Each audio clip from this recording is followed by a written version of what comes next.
শিক্ষক রিক্রুটমেন্ট নিয়ে ওয়েস্ট বেঙ্গলে কিন্তু ঝামেলা একটার পর একটা চলছেই, এবং সম্প্রতি সুপ্রিম কোর্টের আর একটা রায়, যেটা বাস্তবে একটি রিভিউ পিটিশন ছিল, তার রায় বেরিয়েছে এবং রিভিউ পিটিশন সুপ্রিম কোর্ট পত্রপাঠ খারিজ করে দিয়েছেন। ফলে সরকারের দিক থেকে সেটা একটা হেরে যাওয়ার কথাই বলা যায়, যদিও সামনে ছিলেন চাকরি প্রার্থী। ঘটনাটা কি, 2014 একটা টেট পরীক্ষা হলো। তখন যারা কোয়ালিফাই করেছিল তাদের মধ্য থেকে দুই কিস্তিতে রিক্রুটমেন্ট হয়, একবার 2016 এবং একবার 2020-তে।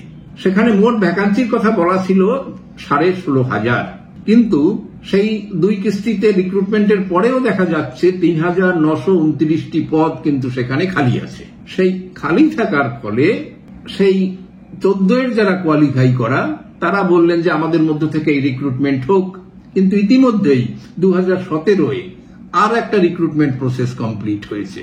টেট পরীক্ষা হয়েছিল, সেখানে যারা একটা বড় শ্রেণী কোয়ালিফাই করেছে তারা বলল যে এই 2017-র প্রার্থী আমরা, কাজে এখন 2020 হয়ে গেছে, এখন যে খালি পোস্টগুলো থাকবে এখানে আমাদেরও সুযোগ দেওয়া উচিত, কারণ এখান থেকে যদি সেই 14 ক্যান্ডিডেটরা আসতে থাকে তাহলে আমরা কোথায় যাব, অর্থাৎ তাদের ভাগ থেকে এই পোস্টটা কমে যাবে।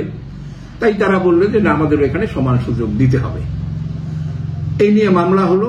সেই মামলায় ক্যালকাটা হাইকোর্টের সিঙ্গেল জাজ বেঞ্চ তিনি সিদ্ধান্ত দিলেন যে না, এটা 2014 সালের টেট উত্তীর্ণ যারা তাদের মধ্য থেকেই নিতে হবে, তবে রিক্রুটমেন্টের পরে যারা বাকি আছে তাদের মধ্যে থেকে মেরিট লিস্ট তৈরি করে রিক্রুটমেন্ট করতে হবে। কিন্তু এটা 17 প্রার্থীরা মানতে রাজি হয়নি। মানতে রাজি না হওয়ার জন্য তারা ডিভিশন বেঞ্চে আপিল করে, কিন্তু ডিভিশন বেঞ্চও কিন্তু মোটামুটি ভাবে সেই সিঙ্গেল বেঞ্চের জাজমেন্ট যেটা সেটাকে কনফার্ম করে। তাই 2017 প্রার্থীরা এবারে সুপ্রিম কোর্টে শরণাপন্ন হয়। সুপ্রিম কোর্ট কিন্তু সব দিক বিবেচনা করে তারা বলল যে না, এটা 2014 প্রার্থীর দিক থেকে নেওয়া যায় না, এটা ভবিষ্যতের যে রিক্রুটমেন্ট হবে সেখান থেকে এইটাকে নিতে হবে, ভবিষ্যতে শূন্য পদের সাথে এটাকে যোগ করে সেইভাবে এই রিক্রুটমেন্ট করতে হবে। এটা হলো 2024 সালের মে মাসের জাজমেন্ট সুপ্রিম কোর্টের, অর্থাৎ জাজমেন্টটা 2017 যারা টেট উত্তীর্ণ তাদের ফেভারে এলো, 2014 নয়। কাজেই হেরে গিয়ে প্রথম পর্বে 2014 যারা প্রার্থী তারা একটা রিভিউ পিটিশন ফাইল করলেন। সেই রিভিউ পিটিশনের সিদ্ধান্ত হলো দুদিন আগে।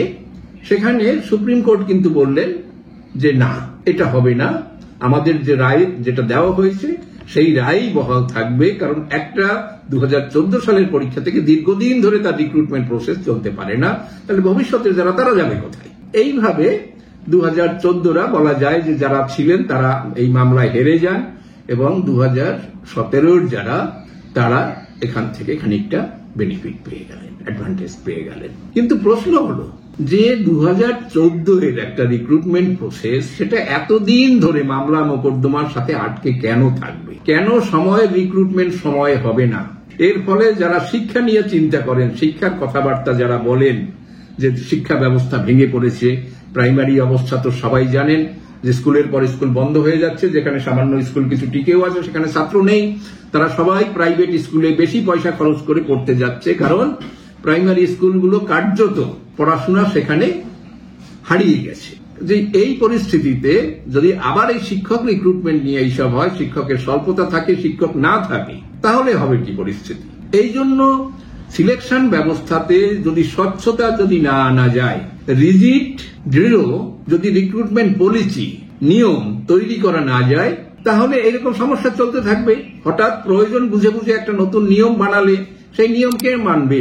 কারণ সেটা তো অবশ্যই আদালতের স্ক্রুটিনিতে আসবে, আদালত সেটাকে বিচার করবে, বিচার করলে পরে এই জিনিসটাকে এইভাবে দীর্ঘদিন ধরে চলতে থাকবে। কাজেই যারা এই বিষয়ে কাজকর্ম করছেন, কারণ এবারে একটা বড় গোছের রিক্রুটমেন্ট সামনে হতে যাচ্ছে, সেই যে রিক্রুটমেন্ট সেখানে কিন্তু এইটা আর চলবে না। তার জন্য একটা বিশুদ্ধ, স্বচ্ছ এবং রিজিড পলিসি ফলো করে এই কাজটা করা হোক, মামলা মোকদ্দমা অ্যাভয়েড করা হোক, রিক্রুটমেন্ট প্রসেসটাকে দ্রুত করা হোক।